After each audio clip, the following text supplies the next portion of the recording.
Friends, this is Jyotsna. Welcome to reminder study.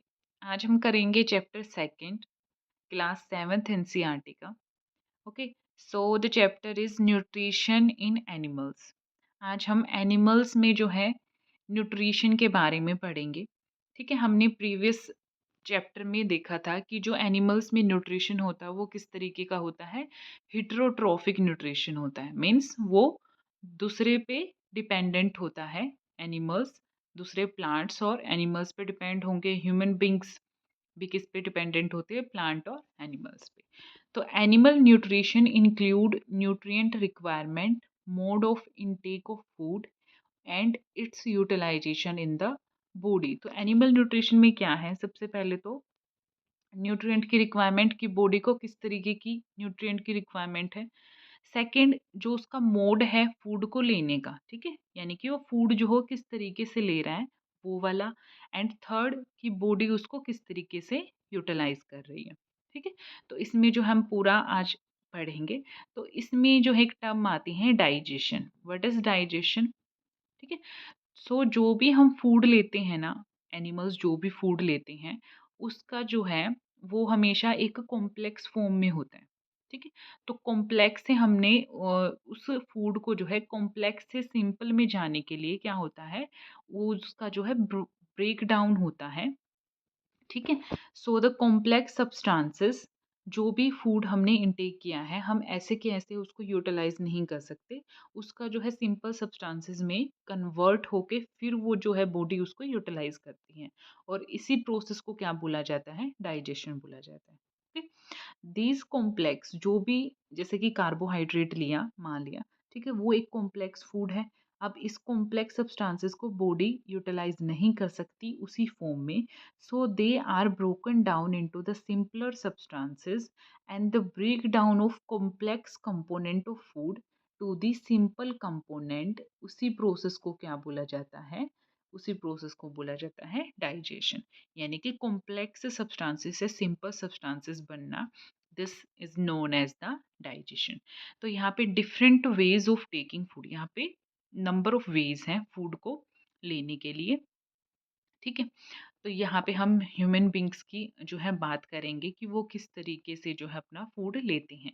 तो हमें पता है कि ह्यूमन बींग्स और कुछ एनिमल्स के, जो हायर ऑर्डर वाले एनिमल्स हैं, उनके अंदर जो है एक प्रॉपर क्या होता है, डाइजेस्टिव सिस्टम, मतलब जो फूड लेने का और उसको जो है कंज्यूम करने का एक प्रॉपर सिस्टम होता है, जिसको हम बोलते हैं डाइजेस्टिव सिस्टम। तो डाइजेशन इन ह्यूमंस में जो है होता है आपका, सबसे पहले आपका ये जो डाइजेशन है वो माउथ से स्टार्ट होता है और एंड अप कहाँ पे होता है, एनस पे होता है। तो जो हमारी कैनाल होती है, ठीक है, जिसको हम एलिमेंट्री कैनाल बोलते हैं या फिर डाइजेस्टिव ट्रैक्ट बोलते हैं। तो जो ये डाइजेस्टिव ट्रैक्ट या फिर एलिमेंट्री कैनाल है, ये आपकी स्टार्ट कहाँ से होती है, ये आपकी स्टार्ट होती है माउथ से और एंड अप कहाँ होती है, एनएस पे। तो सबसे पहले आता है कैनाल में, सबसे पहले आता है इनटू द वेरियस कंपोनेंट में डिवाइड होती है। सबसे पहले आएगा आपका माउथ, माउथ के अंदर क्या आएगी, बक्कल कैविटी। ओके, माउथ के अंदर ही क्या होती है, बक्कल कैविटी होती है। फिर आपकी आती है फूड पाइप, या फिर जिसको हम इसोफेगस बोलते हैं। थर्ड आता है आपका स्टमक, फिर स्मॉल इंटेस्टाइन, फिर स्मॉल से लार्ज इंटेस्टाइन, फिर रेक्टम, एंड लास्ट में आता है एनस। यानी कि माउथ से स्टार्ट हुई और कहाँ पे एंड हुई, एनस पे जाके ख़त्म हो गई, जैसे आप यहाँ पे डायग्राम में देख रहे हो। ठीक है, इसमें सबसे पहले आपका क्या है, यहाँ से स्टार्ट होती है माउथ से, माउथ के अंदर बक्कल कैविटी है। अब माउथ के अंदर जो है कुछ ग्लैंड भी होती हैं। ठीक है, माउथ के अंदर कौन सी ग्लैंड होती है, सेलिवरी ग्लैंड होती है। फिर माउथ से जो है ये इसियोफेगस में गई, इसियोफेगस से फिर ये जो है स्टमक में आई, स्टमक से जो है फिर जो है स्मॉल इंटेस्टाइन में आई, और स्मॉल इंटेस्टाइन से फिर लार्ज इंटेस्टाइन में, और लार्ज इंटेस्टाइन से फिर रेक्टम, एंड देन एनस। तो ये जो है सारे, जैसे कि माउथ आ गया आपका, oesophagus, stomach, small intestine, large intestine, rectum, anus, और उसके साथ साथ माउथ के अंदर जो ग्लैंड्स प्रेजेंट होती है, जैसे कि salivary gland, liver and pancreas. तो ये सारी चीज़ें मिलके जो है एक कंप्लीट डाइजेस्टिव सिस्टम बनाती हैं। ठीक है, जिसमें आपकी जो है ये माउथ पार्ट्स भी आ गए, ठीक है। आपका जो है डाइजेस्टिव पार्ट भी आ गए, साथ साथ में क्या आ गया, ग्लैंड्स भी आ गई, ठीक है। ग्लैंड्स भी आ गई। ग्लैंड कौन कौन सी, सैलिवरी ग्लैंड आ गई, प्लस लीवर जो सबसे लार्जेस्ट ग्लैंड है हमारी बॉडी की, और क्या आ गया, पेनक्रियाज आ गया। ओके, सो ये सारी चीज़ें मिलके क्या बनाती है, एक डाइजेस्टिव सिस्टम बनाती हैं। तो अब बात करते हैं सबसे पहले माउथ एंड बक्कल कैविटी की। तो हमें पता है कि हम फूड जो है कहाँ से लेते हैं, माउथ के थ्रू लेते हैं। माउथ से स्टार्ट होता है हमारा फूड इनटेक। तो एक प्रोसेस आती है इंजेशन। इंजेशन का मतलब क्या होता है, the process of food in taking food into mouth, ठीक है। हम जो फूड को लेते हैं बॉडी के अंदर, तो उसी वाली प्रोसेस को हम क्या बोलते हैं, इंजेशन बोलते हैं, ठीक है। अब हम जो है फूड लेंगे, सबसे पहले फूड का क्या होता है, हम दांतों से उसको च्यू करेंगे, ठीक है, टिथ उसको ब्रेक करेंगे। अब यहाँ पे टिथ भी जो है आपके 4 टाइप के होते हैं। सबसे पहले आता है आपका इंसीजर, फिर कैनाइन, फिर premolar and then molar. Okay, तो यहाँ पे आपके टिथ जो है कौन-कौन से हैं? सबसे पहले आता है आपका इंसीजर्स, इंसीजर्स के बाद आते हैं आपके कैनाइन, कैनाइन के बाद आता है प्रीमोलर एंड फिर आते हैं आपके मोलर्स, ठीक है। तो यहाँ पे आप ऐसे भी आ सकते, याद रख सकते हो, ICPM और M। ओके, तो यहाँ पे जो सबसे इम्पोर्टेंट बात क्या है कि जब भी आप अपना खाना मुंह के अंदर लेते हो, तो सबसे पहले क्या होता है, फूड का क्या होता है, उसको हम काटते हैं और उसको बाइट करते हैं, ठीक है। तो कटिंग एंड बाइटिंग का काम जो है वो कौन से टिथ करते हैं, आपके जो फ्रंट वाले टिथ होते हैं और जिनको क्या बोला जाता है, इंसीजर, ठीक है। तो कटिंग एंड बाइटिंग टिथ किसको बोलेंगे हम, वो होते हैं आपके इंसीजर। उसके बाद पायर्सिंग एंड टेयरिंग, उसको फाड़ने का काम कौन करता है, वो करते हैं कैनाइन्स। फिर चीविंग एंड ग्राइंडिंग टिथ, मतलब उनको चीव करना और अच्छे तरीके से उनको ग्राइंड कर देना, जैसे मिक्सी में कोई चीज़ हम ग्राइंड करते हैं, ऐसे खाना जो है ग्राइंडिंग करने का काम कौन से टिथ करते हैं, वो करते हैं आपके प्रीमोलर्स प्लस मोलर्स। ओके, तो ये 4 टाइप के टिथ होते हैं, incisor, canine, premolars and molar. Incisor for cutting and biting, canine for piercing and tearing, premolars plus molar teeth including chewing and grinding teeth। ये कैसे हैं, chewing and grinding teeth हैं। Okay, तो यहाँ पे एक फॉर्मूला होता है, डेंटल फॉर्मूला जिसको हम बोलते हैं। तो वो जो होगा, जैसे incisor, canine, pre molar and molar, तो वो होता है अपर एंड लोअर जा का 2123/2123, ठीक है। तो ये आपको याद रखना है, 2123/2123। सो हमारे माउथ के अंदर एक तो टिथ होते हैं, ठीक है, जो हमारे फूड को टेयर करने में, उसको ग्राइंड करने में हेल्प करते हैं। दूसरा होती हैं हमारे माउथ के अंदर सेलिवरी ग्लैंड्स, ठीक है। सेलिवरी ग्लैंड्स होती हैं जो क्या करती हैं, सिक्रीट करती हैं सलाइवा को। और सलाइवा क्या करता है, जो भी फूड अब मेस्टिकेट हुआ है उसको एक बोलस में कन्वर्ट कर देता है, क्योंकि सलाइवा क्या होता है, एक म्यूकस टाइप जो है लिक्विड होता है, जो उसको एक बोलस में कन्वर्ट कर देगा, ठीक है। और किस पे एक्ट करता है, वो स्टार्च पे एक्ट करता है, और उनको किस में कन्वर्ट कर देगा, शुगर में, ठीक है। जो भी अब फूड हमने लिया है, ऑफ कोर्स उसमें कार्बोहाइड्रेट तो प्रेजेंट होगा ही, और कार्बोहाइड्रेट किसकी फॉर्म में प्रेजेंट होता है, स्टार्च की फॉर्म में। तो जो भी स्टार्च होगा फूड के अंदर, सलाइवा उसको क्या करेगा, शुगर में कन्वर्ट कर देगा। ओके, सो ये काम था आपका माउथ। उसमें क्या हो गया, आपका बक्कल कैविटी प्लस जो सेलिवरी ग्लैंड से सलाइवा सिक्रेट होता है, और टिथ का। उसके बाद आता है आपका फूड पाइप और इसोफेगस। फूड जो है पहले माउथ में आया, ठीक है, जैसे यहाँ पे हम देख रहे थे। सबसे पहले माउथ, माउथ में किस किसने एक्शन किया अपना, टिथ ने काम किया, और सेलिवरी ग्लैंड से जो सलाइवा सिक्रेट हुआ वो। तो जैसे ही फूड जो है माउथ से फिर कहाँ आएगा, माउथ से जो है फिर नीचे आएगा इस पाइप में, जिसको हम क्या बोलते हैं, फूड पाइप भी बोलते हैं, इसोफेगस को, ठीक है। तो फूड पाइप एंड इसोफेगस, उसमें क्या होता है, इसका सिर्फ फंक्शन ये होता है कि जो फूड होता है उसको स्टमक तक उसको पास करता है, इसलिए इसका नाम क्या बोला जाता है, food pipe. Food is pushed down by movement of the wall of the food pipe. तो ये क्या होता है, actually this movement takes place throughout the alimentary canal and pushes the food downward. तो इसका काम क्या होता है, इस फूड पाइप या फिर इसोफेगस का फूड को जो है नीचे की तरफ मूव करना। उसके बाद फूड जो है इसोफेगस से कहाँ आया, स्टमक। अब स्टमक कैसा होता है, स्टमक जो है एक थिक वोल्ड बैग लाइक स्ट्रक्चर होता है, जिसकी शेप कैसी होती है, कुछ ऐसी होती है, जे टाइप जो है इसकी शेप होती है स्टमक की। And it is the widest part of the alimentary canal, सबसे वाइडेस्ट पार्ट है एलिमेंट्री कैनाल का। ये क्या करेगा, फूड को रिसीव करेगा, जो फूड कहाँ से आया है, फूड पाइप या फिर इसोफेगस से आया है।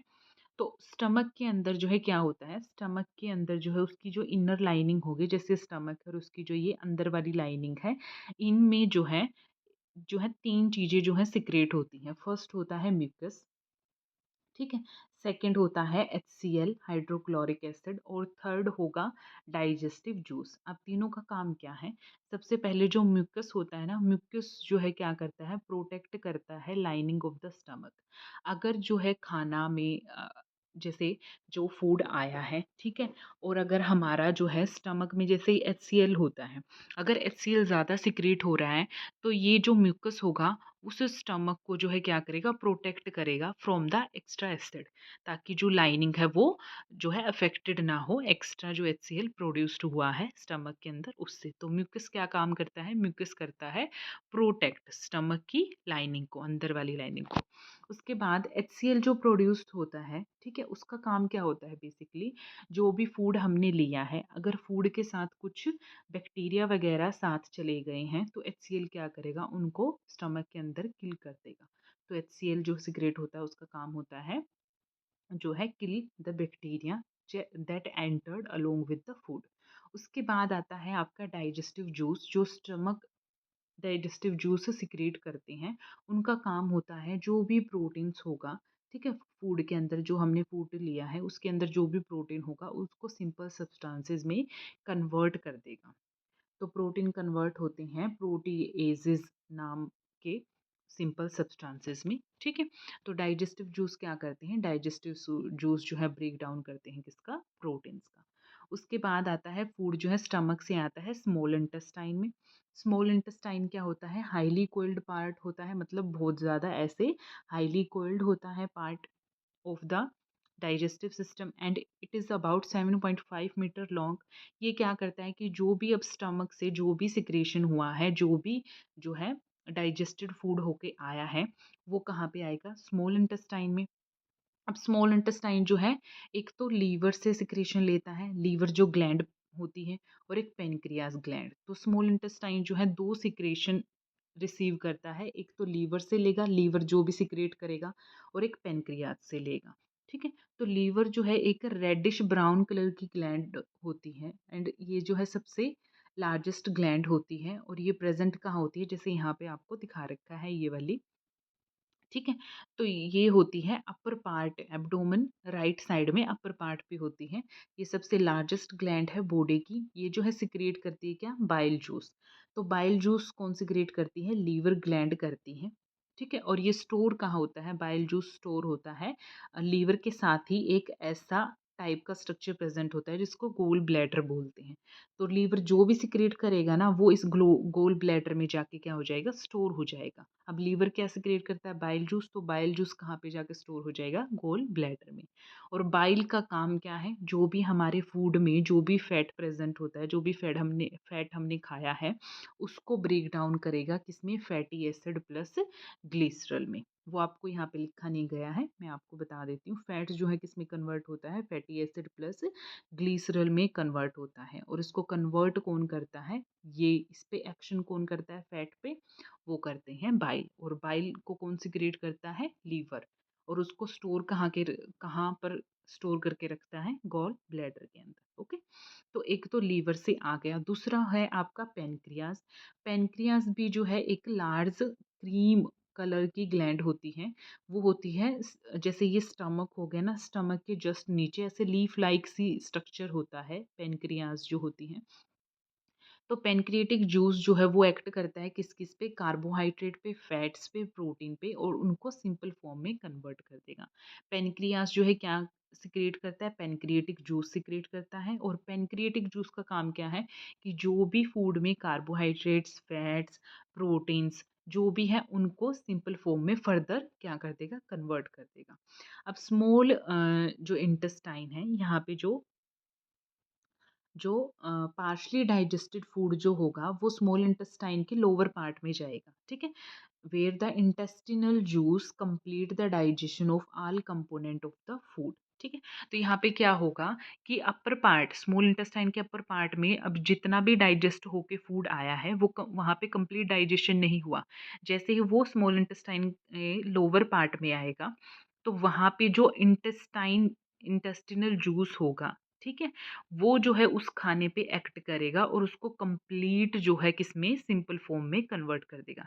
जैसे यहाँ पे कंप्लीट डाइजेशन हो जाता है कार्बोहाइड्रेट का, कार्बोहाइड्रेट किस में कन्वर्ट हो जाते हैं, सिंपल शुगर में, जैसे कि ग्लूकोज हो गया, ठीक है। और फैट जो है कंप्लीटली किस में कन्वर्ट हो जाते हैं, फैटी एसिड एंड ग्लिसरॉल, यहाँ पे आपका लिखा हुआ है। उसके बाद प्रोटीन्स किस में हो जाते हैं, अमाइनो एसिड में।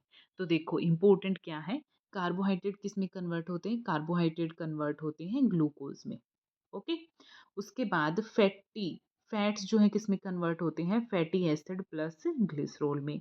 उसके बाद प्रोटीन्स किस में कन्वर्ट हो जाते हैं, अमाइनो एसिड्स में, okay. And these are the जो हमारी बॉडी को बिल्ड करने में हेल्प करते हैं, ठीक है। तो यहाँ पे क्या है कि जो कंप्लीट डाइजेशन है वो स्मॉल इंटेस्टाइन में आपका कंप्लीट हो जाता है, जो एब्जॉर्प्शन होता है। तो absorption in the small intestine, अब जो भी डाइजेस्टेड फूड है can now pass into the blood vessels.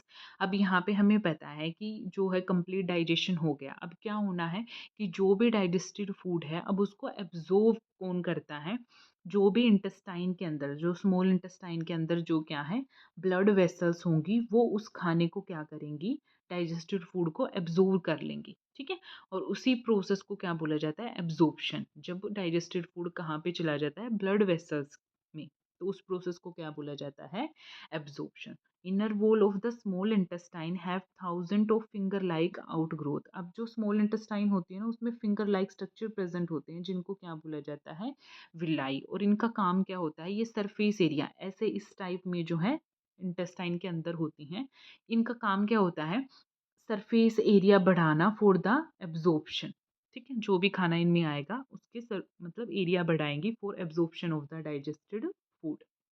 यहाँ पे लिखा हुआ है the villi increase the surface area for absorption of the digested food. Each villus has a network of thin and small blood vessels close to its surface. और villus फिर जो है किससे कनेक्टेड होती हैं, ब्लड वेसल्स से।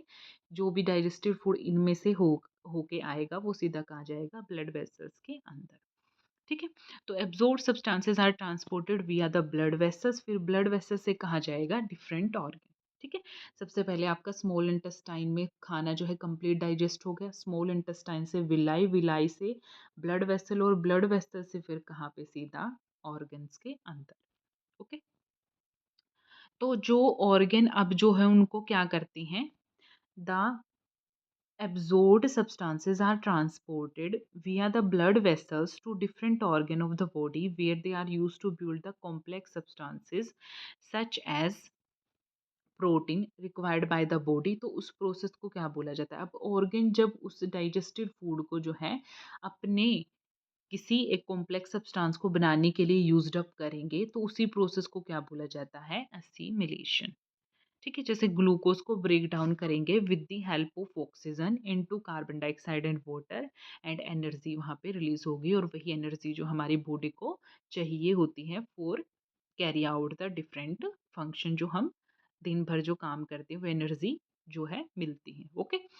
फिर आता है आपका लार्ज इंटेस्टाइन।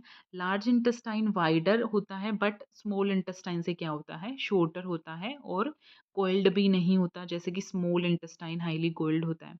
इसके बाद इसका जो लंबाई है 1.5 मीटर होती है। इसका फंक्शन क्या होगा, जो भी वाटर और साल्ट होगा अनडाइजेस्टेड, अब पूरा डाइजेशन कहाँ पे कंप्लीट हो चुका है, स्मॉल इंटेस्टाइन में कंप्लीट हो चुका है।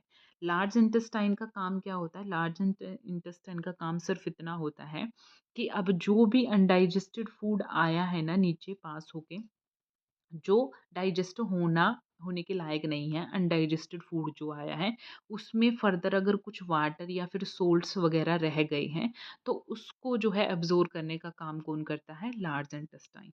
ठीक है, तो it's function to absorb water and salt from the undigested food material, remaining waste passes into the rectum. अब वाटर और सोल्ट जो है यहाँ से लार्ज इंटेस्टाइन ने क्या किया, एब्जॉर्ब कर लिया। अब उस वेस्ट को कहाँ पे पास होगा, वो वेस्ट वो पास होगा rectum, and remains there as a semi solid faeces, और फिशेस के तौर पे वहाँ पे स्टोर हो जाएगा। The faecal matter is removed through the anus from the time to time, और इसी प्रोसेस को बोला जाता है इजेशन। ठीक है, एनस से जो है उस वेस्ट मटेरियल का रिमूव होना, this process is known as digestion. Okay, फिर आता है आपका एक digestion in the grass eating animals. आपने देखा होगा काऊ या फिर बफेलो को, वो क्या करती हैं, बहुत मतलब पहले वो क्या करेंगे, चारा खाएंगी और फिर वो बैठ के जो है मुंह को ऐसे चलाती रहती हैं। ठीक है, तो वो जो है प्रोसेस क्या होती है, एक तरीके से वो जो होता है कि वो जो है quickly swallow the grass and store it in the part of his stomach. तो स्टमक में जो है एक पार्ट होता है जिसको हम बोलते हैं र्यूमन, वो क्या करेंगे, जल्दी जल्दी जो है अपना ग्रास वगैरह खा लेंगी, जो भी चारा उनके आगे डाला गया उसको र्यूमन में स्टोर कर लेती हैं। ठीक है, here the food gets partially digested. यहाँ पे जो फूड होता है र्यूमन के अंदर वो पार्शली डाइजेस्टेड होता है, और उस फॉर्म को क्या बोलेंगे, उस फॉर्म को बोलेंगे कड। जहाँ पार्शली डाइजेस्टेड फूड को क्या बोला गया है इन द एनिमल्स, उसको बोला गया है कड। ये कड क्या होता है, लेटर ऑन जो है ये फर्दर माउथ में आता है। ठीक है, छोटे छोटे लम्प्स में, फिर एनिमल जो है इनको अचीव करता है, और उसी प्रोसेस जिसको ये बोलते हैं ना कि बैठ के फिर पशु क्या करता है, दोबारा से अपना मुंह चलाता रहता है। तो वही प्रोसेस क्या है कि वो जो कड होता है ना वापस मुंह के अंदर आता है छोटे छोटे लम्प्स में, और एनिमल फिर फर्दर उसको अचीव करता है, और इसी प्रोसेस को क्या बोला जाता है, रूमिनेशन। और ऐसे एनिमल्स को क्या बोलते हैं, रूमिनेंट एनिमल्स। तो अब जो एनिमल्स जो ग्रास खाते हैं वो रिच होती हैं सेलुलोज में। ठीक है, grass is rich in cellulose, A type of carbohydrate. तो बैक्टीरिया जो प्रेजेंट होते हैं ह्यूमन में, वो क्या करते हैं, हेल्प करते हैं, क्योंकि सेलुलोज क्या है, एक हार्ड सब्सटेंस है, हार्ड न्यूट्रिएंट है। तो उसको डाइजेस्ट कौन करता है, काऊ के अंदर ये जो ह्यूमन प्रेजेंट होता है ना स्टमक के अंदर, उसमें कुछ बैक्टीरिया होते हैं जो हेल्प करते हैं in the digestion of cellulose. तो many animals including humans can not digest cellulose. Okay, तो animal like horse rabbit have a large sac like structure. अब जो हॉर्स हो गया, रैबिट हो गया, और इनमें क्या होता है, एक लार्ज सेक लाइक स्ट्रक्चर होता है जिसको हम क्या बोलते हैं, caecum, between the oesophagus and small intestine. अब ये एनिमल्स की बात की गई है, यहाँ पे आपकी काऊ और बफेलो की बात की गई थी, जिसमें स्टमक के अंदर क्या है, क्या होता है, र्यूमन प्रेजेंट होता है जो सेलुलोज को डाइजेस्ट करने का काम करता है, उसके अंदर जो बैक्टीरिया प्रेजेंट होते हैं। वहीं पे अगर हॉर्स और रैबिट को देखा जाए तो उनमें जो है एक सिक्कम लाइक स्ट्रक्चर होता है, सिक्कम स्ट्रक्चर होता है between the oesophagus and small intestine. तो जो सेलुलोज होता है, cellulose of the food is digested here by the action of certain bacteria which are not present in humans. तो ये सिक्कम जो है ह्यूमंस में प्रेजेंट नहीं होता, लेकिन किस में प्रेजेंट होता है, हॉर्स और रैबिट में। और इसका काम क्या होगा, इसका काम भी होगा सेलुलोज को डाइजेस्ट करना। ओके, फिर बात की गई है आपकी अमीबा एंड सूडोपोडिया की, इसमें फीडिंग एंड डाइजेशन कैसे होता है। जैसे हमें पता है कि अमीबा जो है एक बहुत ही माइक्रोस्कोपिक टाइप ऑफ ऑर्गेनिज्म है जिसको हम नेकेड आई से नहीं देख सकते, सिंगल सेल्ड ऑर्गेनिज्म है, found in the pond water. Amoeba has a cell membrane, जिसमें क्या होती है, बाहर एक सेल मेम्ब्रेन होती है, ठीक है, राउंडेड एंड डेंस न्यूक्लियस होता है अंदर, ठीक है, न्यूक्लियस होता है, और बबल लाइक वैक्यूल्स होते हैं उसके साइटोप्लाज्म में। ठीक है, इस तरीके से। ठीक है, इसका शेप जो है आपको नीचे दिखाया गया है, ये इस तरीके से होता है। तो अमीबा क्या करता है, अपनी शेप जो है वो कॉन्स्टेंटली चेंज करता रहता है और अपनी पोजीशन को भी। तो ये क्या करता है, इट पुशेस आउट वन और मोर फिंगर लाइक प्रोजेक्शन, जो ये आपको ऐसे दिख रहे हैं ना, ये वाले, तो इन्हीं को क्या बोला जाता है, सूडोपोडिया, फिंगर लाइक प्रोजेक्शन, और सूडोपोडिया या फिर फॉल्स फिट। तो ये सूडोपोडिया और फॉल्स फिट किस में हेल्प करते हैं, इनकी मूवमेंट में और कैप्चर ऑफ द फूड। तो अमीबा में जो सूडोपोडिया होता है, अमीबा में जो सूडोपोडिया होता है, सो सूडोपोडिया हेल्प करते हैं in the movement and capturing of the food. ठीक है, फूड को कैप्चर करने में और इसकी मूवमेंट करते हैं सूडोपोडिया। अमीबा जो है फीड करता है किस पे, माइक्रोस्कोपिक ऑर्गेनिज्म पे। ठीक है, when it senses food it pushes out pseudopodia, मतलब अगर उसको अपने आसपास जो है फूड की सेंसेशन होती है तो वो क्या करता है, सूडोपोडिया बाहर निकालता है, फिंगर लाइक जो अभी देखे हमने, एंड फूड पार्टिकल को एनगल्फ कर लेगा अपने अंदर।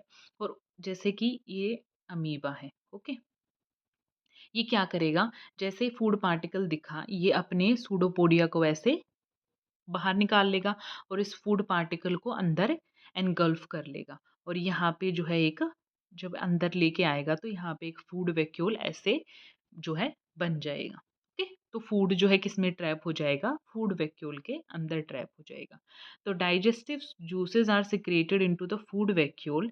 अब जो डाइजेस्टिव जूस प्रेजेंट है फूड वैक्यूल में, वो उस फूड को क्या करेंगे, डाइजेस्ट कर देंगे, सिंपल सब्सटेंसेस में कन्वर्ट कर देंगे और फिर बॉडी जो है उसको एब्जॉर्ब कर लेगी।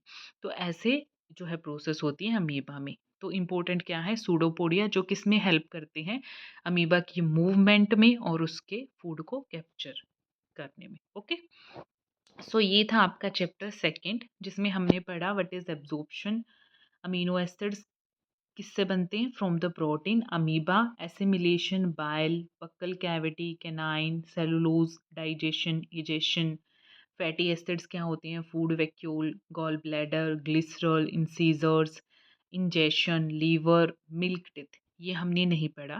तो यहाँ पे जो है दो टाइप के टिथ होते हैं आपके, एक मिल्क टिथ होता है और एक एक परमानेंट टिथ होते हैं। तो मिल्क टिथ क्या होते हैं, जो आपने सुना होगा दूध के दांत जिसको बोलते हैं। तो ये जो है 6 to 8, जब 6 से 8 साल का जो बच्चा होता है उसमें ये गिर जाते हैं। ठीक है, मिल्क टिथ, उसके बाद आते हैं परमानेंट टिथ। तो दो टाइप के टिथ होते हैं, milk teeth and the permanent teeth. उसके बाद यहाँ पे आपको एक टूथ डिके दिया गया है। ये क्या होता है, जनरली जो होता है अगर हमने कुछ ज़्यादा शुगर वगैरह खा ली है तो क्या होगा कि हमारे माउथ के अंदर क्या होता है, if we do not clean our mouth, teeth and mouth after eating, तो कुछ हार्मफुल बैक्टीरिया जो हो ग्रो करना स्टार्ट कर देते हैं। और ये बैक्टीरिया क्या करते हैं, जो भी शुगर हमारे दांतों में रह गई है या फिर खाने में जो हमने शुगर ली है उस पे जो है एक्ट करना स्टार्ट करेंगे और उससे इस तरीके का टूथ डिके हो जाएगा। तो जो भी एसिड यहाँ पे प्रोड्यूस होगा वो डैमेज कर देगा हमारे टिथ को और उसी को बोला जाता है टूथ डिके। ओके, सो ये था आपका टूथ डिके। उसके बाद आता है डायरिया। डायरिया कंडीशन क्या होती है, जहाँ पे एक वेटरी स्टूल्स जो है वो पास आउट होने लग जाए, मतलब जो आपके स्टूल्स हैं वो अगर ज़्यादा ही लिक्विड आ रहे हैं तो उस कंडीशन को हम क्या बोलते हैं, डायरिया बोलते हैं। और ये किसकी वजह से हो सकता है, इन्फेक्शन की वजह से, फूड पॉइजनिंग या फिर इनडाइजेशन, की खाना ही डाइजेस्ट नहीं हो रहा। ठीक है, तो ये छोटे बच्चों में, चिल्ड्रंस में ज़्यादा होता है। अगर ज़्यादा सीवियर होता है तो फैटल भी हो सकता है। तो ये कैसे होता है, जब डायरिया होता है तो एक्सेसिव लॉस ऑफ लिक्विड हो जाता है, water and salts from the body.